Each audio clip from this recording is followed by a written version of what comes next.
Ребят, всем добра. Делаем короб, закрываем, скажем так, мурлат. Здесь у нас отрезали, площадка была длинная. Здесь у нас пятка зафиксирована уже. Все через гидроизоляцию уложено.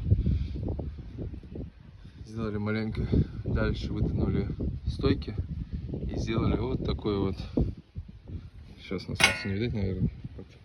Сейчас мы все померили, будем фиксировать.